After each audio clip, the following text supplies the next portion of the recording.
শত্রুকে দমন করে দিল এবার কুসুম। হ্যাঁ বন্ধুরা, ভিডিওতে লাইক দিয়ে দেখতে থাকুন। ইন্দ্রাণী গাঙ্গুলির বডিগার্ড সেজে আসা সেই লোক যখন কিনা সম্পূর্ণরূপে আটঘাট বেঁধে ইন্দ্রাণী গাঙ্গুলিকে খুন করার প্রস্তুতি নিয়ে ফেলে এবং ইতিমধ্যে যখন কিনা বাড়িশুদ্ধ সমস্ত লোকেরা নিজ নিজ কাজে দেখানোর জন্য চলে যায় এবং সেই লোকটা যখন কিনা নিজে থেকেই বলতে থাকে যে বা ভালোই তো হয়েছে, সমস্ত লোকেরা আমাকে একসঙ্গে আমাকে সুযোগ করে দিল যে আমি এখান থেকে ইন্দ্রাণী গাঙ্গুলিকে মেরে চলে যাব, পালিয়ে যাবো, অথচ কেউ আমার নাগাল অবধি পাবে না এবং কেউ আমাকে ধরতেও পারবে না। এটাই তো ভালো একটা সুযোগ, এরকম সুবর্ণ সুযোগ কী করি বা আমি হাতছাড়া করি। অন্যদিকে এই কথাগুলো বলা মাত্রই যখন কিনা ইন্দ্রাণী গাঙ্গুলি বলতে থাকে যে কুসুমরা শুধু শুধু সন্দেহ করছে, শুধু শুধু আমাদের কাজ টাজ সব কিছু ফেলে আমাদেরকে এই রুমে বসিয়ে রাখলো, এখানে বসে আমরা মনিটরের দিকে নাকি এখন তাকিয়ে থাকবো এবং আমরা অপেক্ষা করবো যে কখন ও আমাদের কাছে প্রমাণ করে দেবে যে ওই লোকটাকে নিয়ে ও যে সন্দেহ করছে সেটা সমস্ত রূপে সত্য কথা। কিন্তু এই সমস্ত কিছু ও কেন বলছে আমার তো সেটাই মাথায় ঢুকছে না। না আমি মানছি আয়ুষ, তুমি একটা জিনিস লক্ষ্য করে দেখো যে ও আমাকে নিয়ে বড্ড বেশি টেনশন করে, কিন্তু তাই বলে কি এরকম এই সমস্ত কিছুকে আর সহ্য করা যায় বলো তো?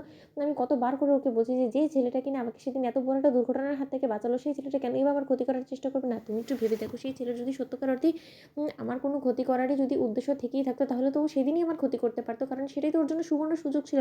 আজকে হঠাৎ করে ও আমার বডিগার্ড সে যে আমারই ক্ষতি করার চেষ্টা করবে সেটা আমার কোনো মতে পাল্লায় পড়লো না। অন্যদিকে যখন কিনা মীনাক্ষী বলতে থাকে যে না গো না, বাবা দিদির কথার সঙ্গে আমি তাল মেলাবো না, কারণ বলা তো যায় না এই মেয়ে বড্ড বেশি ধুরুন্দিবাজ এবং এই মেয়ে যখন একবার কিনা এই জিনিসটা টের পেয়েছে যে কোনো সময় এই লোক অ্যাটাক করতে পারে, তাহলে এর কথা অবশ্যই দম আছে এবং আমি পাকামো করতে যাবো না বাবা। যদি পরবর্তীতে দিদির জায়গায় আমি টার্গেটে চলে আসি, না বাবা না, এত সহজে কারোর উপরে ভরসা করাটা আমার জন্য ঠিক হবে না, না বাবা না।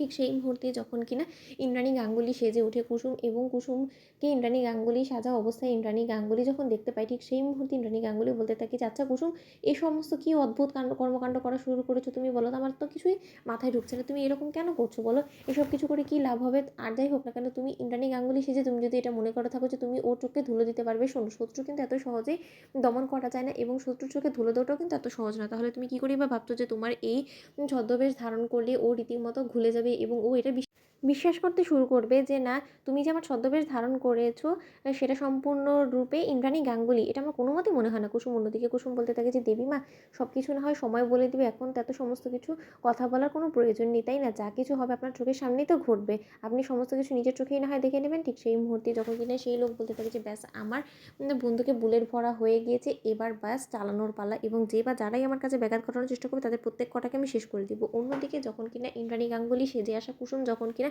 অফিসের উদ্দেশ্যে রওনা দেওয়ার অভিনয় করতে থাকে, অন্যদিকে পেছন দিক থেকে উপর থেকে দাঁড়িয়ে থাকা সেই ইন্দ্রাণী গাঙ্গুলির বডিগার্ড যখন কিনা বলতে লাগে যে এই ইন্দ্রাণী, আজকে তোর জীবনের শেষ দিন, আজকে তোকে শেষ করে দিয়ে তোকে মাটিতে পুঁতে দিয়ে তবেই আমি এখান থেকে যাবো, এই কাজের জন্য তো আমি এখানে এসেছি, অথচ তুই আমাকে চিনতে পারলি না। তো বন্ধুরা লাইক এন্ড শেয়ার করে সাবস্ক্রাইব করো।